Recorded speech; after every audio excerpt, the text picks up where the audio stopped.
Hello, welcome back to my channel, where we delve deep into the chilling world of real horror stories, real ghost encounters, and supernatural experiences that will keep you up at night. I'm Morrigan, your guide through the shadows, and today we have a chilling collection of haunted tales from the US and Europe. If you're new here or just found this video while searching for real ghost stories or scary supernatural encounters, hit the subscribe button now and turn on notifications so you never miss these spine-chilling tales. And if you have your own spooky story, perhaps a haunted house in your hometown, or a ghostly apparition that still gives you the creeps, leave it in the comments below or email it to the address in the description. I read them all, and who knows, yours could be next. Before we begin, please give this video a thumbs up if you're ready for some heart-pounding terror. It really helps spread these stories to more supernatural fans. And if you're digging the vibe, share it with a friend who swears they're not afraid of the dark. Okay, enough teasing, let us get to today, a selection of truly scary stories that prove the supernatural is closer than you think. We'll start with Haunted in Atlanta. Hey, Morrigan, congrats on the channel, man. I love these videos, and feel free to use all real names. My name is Luke, and I was born and raised in Atlanta, Georgia. This supernatural story begins in 2006, when I was just 6 years old. I'm the son of divorced parents, and that year, I lived in a house with my mother and grandparents. While my mother went to work, I stayed with my grandmother, Sarah, and we spent a lot of time together. Back then, being so young, I didn't see things clearly, and now I'm quite skeptical of most things. But there is one thing that still bothers me: the strange things I saw and experienced in that house. To summarize, I'll share the experience that left the biggest impression on me. My grandparents moved into that house years before I was born. I always heard Grandma say that their previous family lost a son who drowned in the backyard cistern, a well right in the middle of the yard, always shrouded in that heavy silence. At the back of the house was a shed my grandfather used for storage, and he was a complete hoarder. Some family members stayed there for short periods, but never for long, as if the place didn't want them. An uncle became an alcoholic while living there, and I once saw another aunt become possessed to the point of fainting. We had to call people from the church to help. For some reason, that place, the house, and the shed in the back brought out violence in people. And it was on a quiet afternoon that my personal story unfolded. I had just come home from school. Grandma was on the couch, absorbed in her knitting, and I walked down the hallway toward the back and the shed. Everything was too quiet. I went down the 2 steps of the house and started spinning, playing in the yard. But something caught my attention. I looked into the shed, and there stood a heavy-set woman in shabby clothes, a dirty skirt, and a rag over her head.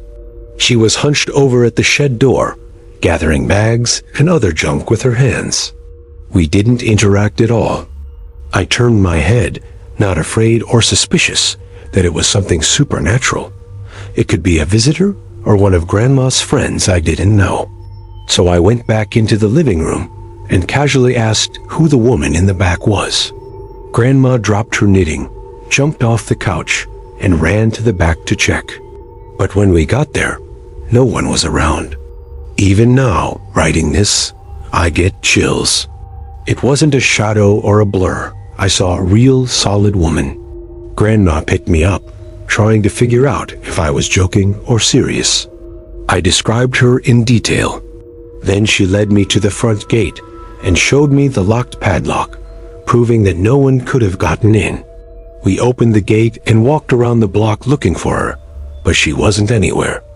At home, we talked more, and Grandma told me that when she was little, a neighbor, a family friend who fit the description exactly, died after falling into a septic tank. The story divided the family. Some thought it was just a child's imagination, but not Grandma or some of my aunts.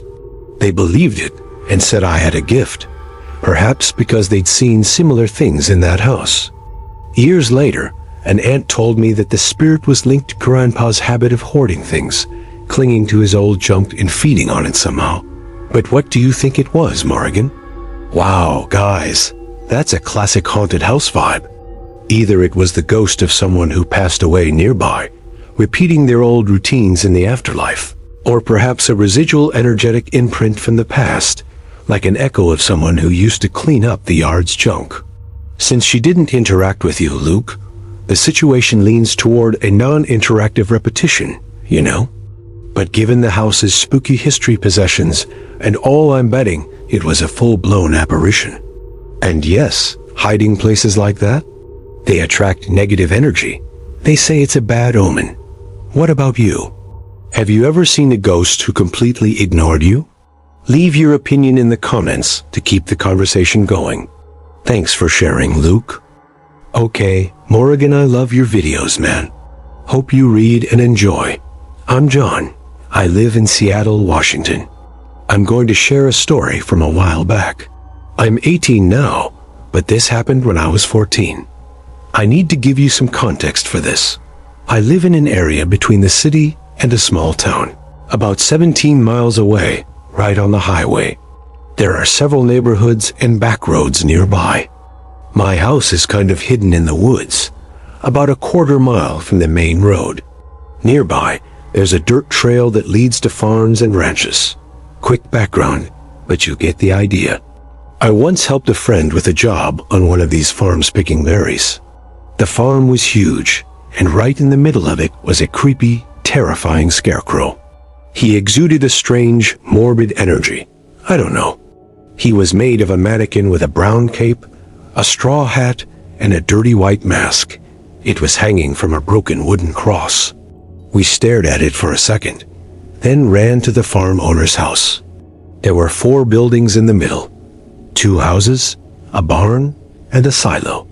The family was away. Only the caretaker was there, sitting outside, peeling an orange with a shotgun leaning against the wall. We spotted him from afar. He looked worried, a little distracted, but we imagined some old-timers are like that. We got there, said hello, and he led us to the berry bush at the back of the farm. He was still paranoid, constantly looking back and walking quickly. My friend asked what was going on, since he seemed strange, and he glanced over his shoulder and muttered under his breath, "The apparition showed up early today." We exchanged glances and laughed quietly. In the bush, my friend and I pulled our climbing harnesses and knives from our backpacks. Meanwhile, the caretaker returned, a little slow due to his age, but quickly, always suspicious and looking around. I'm a bit nervous, so I was scared. My friend Jonas strapped his gear to his feet, tucked his knife into his belt, and started climbing. I did the same quickly. I didn't want to be alone at the base. There were several bushes blocking the view, so when I started climbing, I couldn't see Jonas anymore. I climbed quickly. It was around 6 p.m. It was already dark in the forest, but there was still some light in the fields, you know? Up there, I talked to Jonas about the caretaker and what he'd said. I was super chatty because the place was monotonous. That silence messes with your head. As I spoke, he simply cut and threw the clusters of berries. When those 2 bushes were uprooted, we were about to descend to the next one. I was undoing my belts when I heard a noise below, on the ground. I asked Jonas if he'd heard it. He did. Footsteps, like leaves crunching. From up there, it was dark, but we could make out a silhouette with a hat and cape. Immediately, I thought of a scarecrow. I believe in those things. We remained completely silent so as not to attract attention. My heart was pounding so hard I could hear it. Jonas looked terrified, and then it moved into the woods toward the trail leading out of the farm. We waited another 5 minutes after it disappeared, then ran down, grabbed our bags, and ran to the farmhouse without looking back. We left all the fruit there. We arrived breathless, and the caretaker was outside with his shotgun in his lap, smoking a cigarette. He drove us home in his truck. The next day, we returned to collect the rest of the fruit, and there was the Scarecrow on its cross. But what drives me crazy? Boot prints beneath it, and muddy boots. Wow! I visited the farm recently. The old Scarecrow was gone, replaced by a friendlier one. I talked to the caretaker. He said he burned the old one. I'd be thrilled if you read my story and gave me your opinion. I'm a fan of your content. Man, scarecrows give me the creeps too straight out of a horror movie. No wonder birds don't get scared. It's us humans who do. With those footprints in the mud, I bet there's something wrong with that thing. It was probably wandering around possessed or cursed. Why? Who knows? Maybe some dark ritual or trapped spirit. Have you ever had an encounter like this on the farm? Share it below, and let's see if we can get more information about scarecrows. Thanks, John. Hey, Morgan, my nickname is G, and in 2023, I visited my ex's family with him. He was my boyfriend at the time. I'm from a small town in rural Illinois, and his family had just moved to London, England. I was excited, and we stayed at his sister's apartment. We planned to spend Christmas and New Year's there. Everything was smooth sailing, a fun trip, and a joyful atmosphere until the new year. Our plan was perfect. Watch the fireworks on the Thames and something festive at midnight. But the family decided to celebrate at home, and as a resident of a small town in the Midwest, I was bummed. I craved that city vibe. Important note, that day, I was feeling unwell for no apparent reason. Nothing unusual, just one of those bad days. Maybe travel fatigue or mild anxiety. The building where his sister lived was modern and chic. The lobby was sophisticated, with mirrors everywhere. 2 elevators, one for service and one for guest use. And the terrace had a pool, a party room, and a cozy mini market overlooking the city lights that were turned on by motion sensors. A wonderful place. As midnight approached, I felt anxious and needed some fresh air. So I decided to go up to the terrace alone to breathe and maybe watch the fireworks from above. His sister was on the 11th floor. The terrace was marked R, about 20 floors in total. I don't know if it's common, but calling the elevators always brought them both together. I'd been there for 15 days and saw this every time, but that night, the service elevator arrived first. I didn't think much of it, went in and pressed R for terrace. But someone called, stopping at the 17th so far, so good. When the doors opened, an empty, dark hallway. No way someone called. The lights would be on due to the sensors. I tensed, I was scared, and I decided to go back to the 11th floor. The elevator went first to the terrace, then descended normally to the 11th floor. I almost went back into the apartment, but I really wanted those fireworks and felt confined. I thought, screw it, the elevators are broken. I'm going up anyway. I called again, and only the guest elevator answered this time. Strange again, but perhaps due to technical issues, including the random stop. Anyway, I got in and pressed R again. I was nervous. The doors opened. I stepped out without looking and realized it was an apartment floor, not the terrace. The door marked 1703, so instead of the terrace, I went back to the 17th floor, the same stop as before. The hallways had motion lights, but they didn't care for me. The vibe was off, heavier, darker. The elegant, chic building now felt rundown and aged, unlike the first stop. It felt like the Upside Down from Stranger Things. As I turned to go back, boom, the doors closed faster than usual. Panic hit me. I froze. I enjoy these stories, so I thought of Tales from the Beyond and prayed no one would appear. Those entities are strange. I was going to freak out. I pressed the button several times. It must have been over 3 minutes. It felt like an eternity until the service elevator arrived. Out stepped a couple, staring straight ahead, in black clothes, carrying a suitcase. They looked at me confused, and the woman said, "This isn't your floor, get out now." Super bizarre, but unlike the stories, no black eyes. They had the normal white part, just listless and strange. I jumped without thinking, hammering button 11, but that took me to the roof. I don't know what came over me. I'm usually scared, but I got out. It was still strange. No one around, the lights off. The mini-market had thorny plants. The party room looked abandoned. The pool was empty, full of mud. Strong smell of sulfur. No back to the elevator. This time he waited. I pressed 11, and finally, normalcy. Lights on. Doors marked 111, 112. Right floor. I took a deep breath, entered the apartment, and pretended I hadn't been bothered. I didn't tell his family. It was past midnight. They asked where I was, because I'd been out for over an hour. It felt like 10 minutes at most to me. I said I went to get some air and watch fireworks, but I didn't see any. Then I told my ex. He thought it was an anxiety hallucination. Believe it or not. The next morning, I had him check on 17. The service elevator was broken. No entry. I'm still wondering if it was supernatural or just me. I've heard tons of stories, but I never thought they would hit me, especially elevators. It was crazy. Now I avoid elevators alone and stay home when I'm anxious. Hope you enjoyed it. Man, elevator horror is next level. Feels like a portal to nowhere. Can't say for sure if it was the beyond, since no one confirmed, but you definitely slipped into some alternate dimension. Could have been a sign or protection. Maybe you weren't meant on that roof. Ever had an elevator glitch turn spooky? Comment your wildest ones. Let's see if patterns emerge. Thanks for the share. Hi Morrigan, I'm Grace. Use my real name. No problem. I've omitted other names for privacy reasons.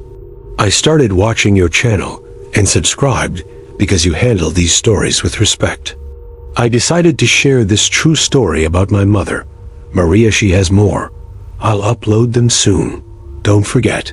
This happened in the late 1980s in Manchester, England. My mother was a teenager and living at her grandmother's house. That day, her grandmother was in the hospital in another city for cataract surgery. They left Maria and her 3 siblings at home. But that night, only my mother was there. Around 10 p.m., she was leaning against the wall near the front gate when she saw a man come around the corner, running with a huge knife in his hand. She quickly hid behind the wall. In her teenage innocence, she thought she'd wait for him to pass and then relax again. But a strange intuition struck her to run inside, lock everything, turn off the lights, pretend no one was home. She did. Seconds later, she heard and saw the silhouette of a man pass by the hallway window toward the backyard and then leave. She remained terrified and silent until her brothers arrived home. The night passed. The next day, news spread. A woman stabbed to death in a neighborhood bar, blocks from my mother's house. She told her brothers about the man with the knife who had entered their backyard. Her older uncle checked the yard. He found a huge bloody knife among dry leaves. The shock hit her. They debated what to do. But her uncle decided there would be no police involvement and abandoned the evidence of the crime. It was then that the supernatural took action. Every day, at the same time, the scene repeated itself. A man running down the hallway toward the backyard. At first, they thought he'd gone back to get the knife, but somehow he couldn't. But the situation turned into an all-night torment, banging on every door and window with no time for anyone to run between them. It lasted until dawn. Everyone was exhausted from sleepless nights. My uncles had an idea. They set an ambush to catch the pranksters. One uncle climbed a tree in the front to see the gate. Another climbed a large apple tree in the backyard to climb over the side wall. A third in the back to enter through the back. But at that moment, the noises started. No one saw them, just bangs. This went on for a few more days without stopping. The oldest uncle, furious, grabbed a gun. They made plans with the neighbors. They sent the women, mother and grandmother, to sleep there. The men ambushed them again. That night, Instead of the grandmother's house, the bangs reached the neighbor's house where the women were. The neighbor's son shouted to his uncle, "Come quickly. It's here, run, it's here." My mother said she, her grandmother, and the neighbor watched her son struggle to close the door. Something invisible pushed hard, dragging his feet back. The veins in his neck popped with the effort. Then, a gunshot. His uncle yelled from the laundry area near that door, "Whatever you are, wherever you're from, go to hell." Instant silence. It never happened again. Morrigan, when her mother remembers, were left wondering what it was. My theory: the spirit of the murdered woman haunted my mother, restless until the witness spoke up. Since they got rid of the knife, she replayed the crime scene to torment her. She followed the neighbors, only stopping after her uncle shot her and shouted those words. I hope you and the viewers enjoy it. Heavy stuff. She definitely should have handed over the knife. Justice could have left her alone. It feels like the victim's ghost seeking closure.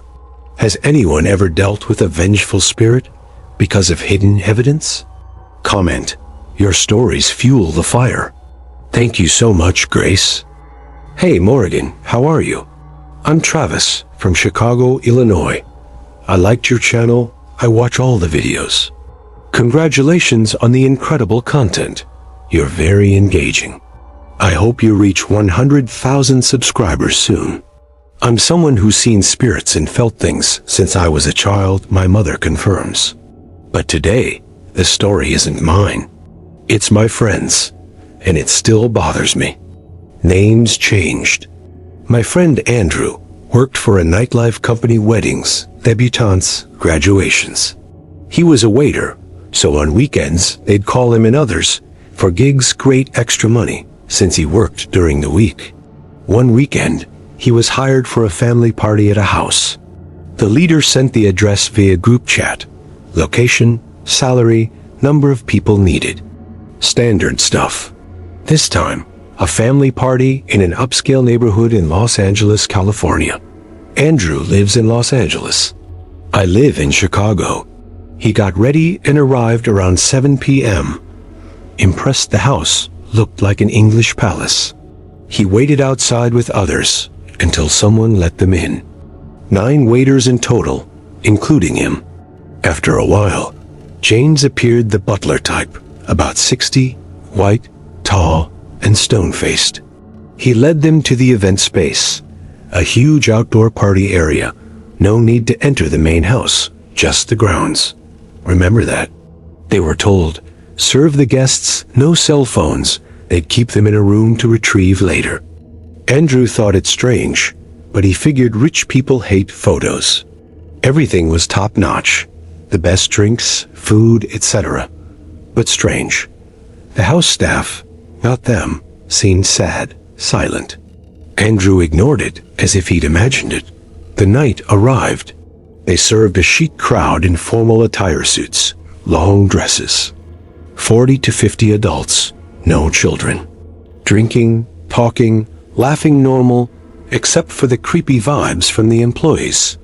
Around 11 p.m., Andrew went outside for a cigarette. He told a colleague it would be quick. He went to an outside spot overlooking the street. Lots of luxury cars he'd never seen before. An obvious party for the mega rich. He noticed security guards patrolling the gate. They hadn't been there when he arrived. It made him think, but hey, billionaires need guards. Finishing his cigarette, a black car pulls in. The guards open the gate. They tell him to leave the area. He does, but sneaks back in. He sees a man in a black hat, suit, and cape coming out the back with 2 guards. With him, 2 pale children, about 6 or 7 years old, a girl in a white dress, a boy in a white suit. The children are taken elsewhere. The man is taken to the party. Andrew runs back, afraid of being caught on camera. Back at work, the man in the cape is there, everyone kissing his hand, bowing their heads. Bizarre. Andrew avoided looking at him, already frightened. He wondered, why do the children separate? Kisses on the hand. Cape, Around 1 a.m., he went to the event kitchen for some water and heard 2 staff members say, "The wizard is here tonight." Another, "I knew he would come." Another one of those sleepless nights. He enters. They close themselves off, leave. He grabs his things and continues. At 2:30 a.m., James calls the waiters one by one. The event is ending. Grab your gear. Leave in groups of 3. Wait outside to collect your transportation money. Ready? Andrew in the last trio. As he leaves, the music stops. Everyone looks at a curtain he hadn't noticed as the man in the hat approaches. Quickly let out. Up front, $100 each for rides, on top of the $400 pay grade, usually paid individually. Andrew took an Uber with 2 others to the nearest station to catch a bus. Splitting the cost, he kept his $100. They waited for the bus until 3:15 a.m. Conversation. Everyone agreed the weather was bad. The guests looked strange. One guy, Doug, said that near the curtain was an altar with a statue of a horned man. Andrew was intrigued by this information, but since he hadn't seen it, he believed it. This was in 2019. Andrew still wonders about the children, the man, what the employees meant by those long nights, why the employees were silent the whole time. To this day, he thinks about this story. Could it be a satanic event or a cult ritual? It's hard to know exactly. He knows the address and showed it to me on Google Maps. One of those strange stories that leaves us curious. Well, that's it. Cheers. Wow. Elite gatherings get suspicious quickly rich people and their peculiar tastes, right? Definitely some after midnight vibes or rituals. Praying those kids are the guy's kids, kept out because they're young. But why bring them? Super suspicious. Seen something similar at a fancy event? Comment with your theories. We might discover patterns. Send me that address, Travis. I'm curious, but I won't share it. Don't worry, I promise. Wow, what a selection of truly scary stories and supernatural thrills. I hope they hooked you. If so, please click like, subscribe to receive more scary stories every week, and share your favorite story or a story you've participated in the comments or email in the description. This increases engagement and could get you featured. Thank you so much to everyone who shared. And at the end, I have 2 more videos saved for you. Dive in and keep getting chills. See you in the next video. Thanks.